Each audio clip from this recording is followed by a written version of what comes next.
नमस्कार प्रियंका सोडियारसोई रे आपण समस्तंकु अनेक अनेक स्वागत। आज आमे प्याज साग भजा तैयारी करिबा। एही साग भजा को आपण गरम भात हेउ किंबा पखाल भात सहित मध्य खाई परिबे। एही साग भजा पखाल भात सहित खाइबा पय बहुत टेस्टी लागि थाए।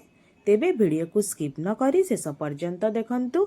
जदि आपण माननकु एही रेसिपी भल लागिबो ताहेले वीडियो को लाइक टिए करि देबे। आगो को एही परी नुआ नुआ रेसिपी जानिबा पय मो चैनल को सब्सक्राइब मध्य करि देबे ओ पाखरे आसुतबा बेल आइकन को मध्य प्रेस करि देबे, जहा द्वारा मोर सब वीडियो रो नोटिफिकेशन आपण माननकु मिली परिबो।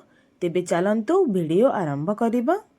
प्रथमे गैस रे मु कढ़ई टिए बसाई नेछि। सेथिरे मु गोटे चमच तेल दउछि।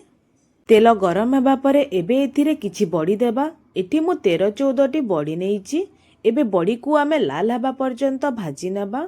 गैस रो फ्लेम को लो करी कि बड़ी को भाजीबे।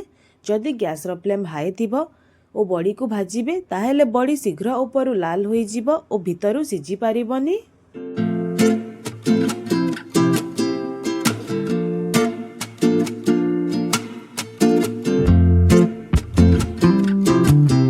एबे देखंतु बड़ी लाल होई कि भाजी होई गलाणी। एबे बड़ी को आमे गोटे जगह को काढ़ी नबा। एबे सही कढ़ई रे आमे 2 चमच तेल देबा। तेल गरम हेबा परे एबे एथिरे गोटे चमच सोरिष देबा। सोरिष को भल भाबरे फुटिबा पई देबा।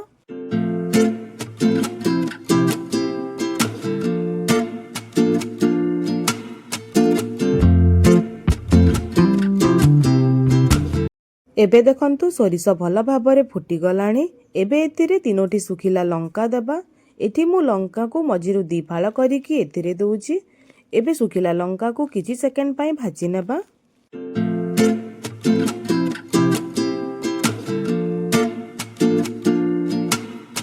एबे एथिरे प्याज दबा। एठी मु 2टा मीडियम साइज रो प्याज को छोट छोट करि काटि नेछि।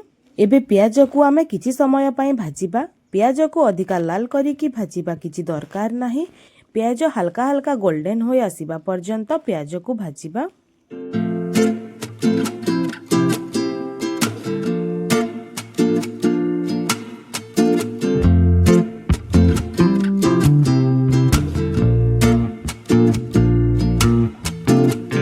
एबे देखंतु प्याज हल्का गोल्डन होई कि भाजी होई गलाणी।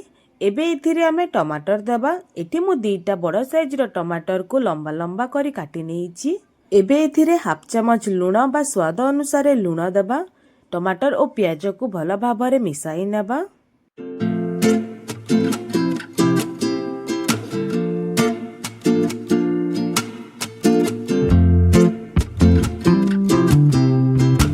एबे कढ़ई को 5 मिनिट पई कवर करि नेबा, जहा द्वारा टमाटर टी सिझी पारिबो। गैस रो फ्लेम को लो रे करि नेथिबे, न हेले टमाटर टी तलु पोड़ी जिवो। 5 मिनिट परे एबे लिड खोली कि देखिबा। देखंतु टमाटर टी भल भाबरे सिझी गलाणी। एबे टमाटर को आमे दबे दबे कि भल भाबरे मैश करि नेबा।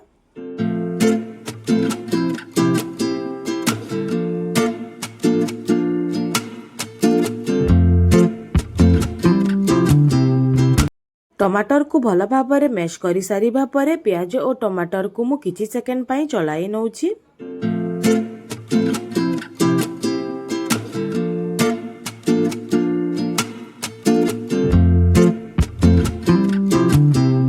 एबे एथिरे बैगण देबा। एठी मु फाळे बैगण को पूरा छोट छोट करिकि काटि नेछि। बैगण को प्याज और टमाटर सहित 2-3 मिनिट पई भाजीबा।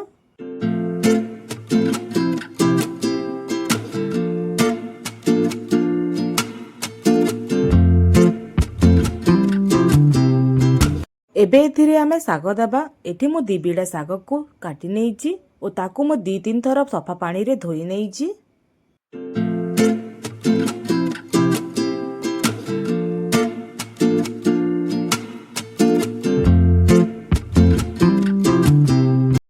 एबे ए सबु को मिसाई नेबा।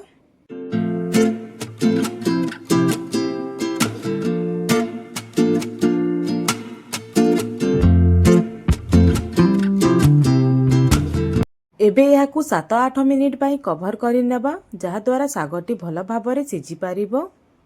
मझिरे मझिरे लिड खोलिकी साग को भाजी नउथुबा।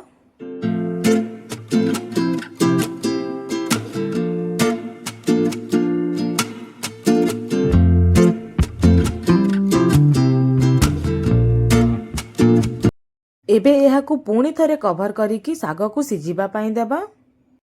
एबे लिड खोलिकी देखिबा, देखंतु सागटी पूरा भल भाबरे सिझी गलानी। एबे ए सबु को अल्प चलाई नेबा।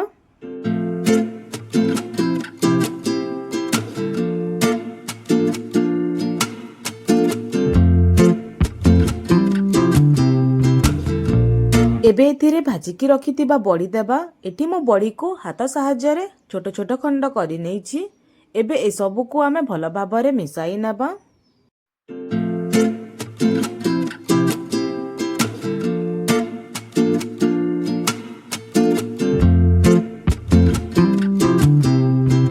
एबे एहाकु आहुरी 2-3 मिनिट पई कभर करि नेबा।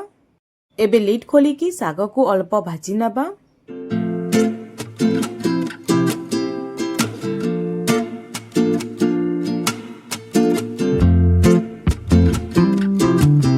एबे देखंतु प्रस्तुत होई गला प्याज साग भजा। एबे गैस रो फ्लेम को ऑफ करिकी एहाकु आमे गोटे प्लेट को काढी नेबा। तेबे आजी पई एतिकी, पुणी आसीबी आ गोटे नुआ रेसिपी नेकी। से पर्यंत रहुची, नमस्कार।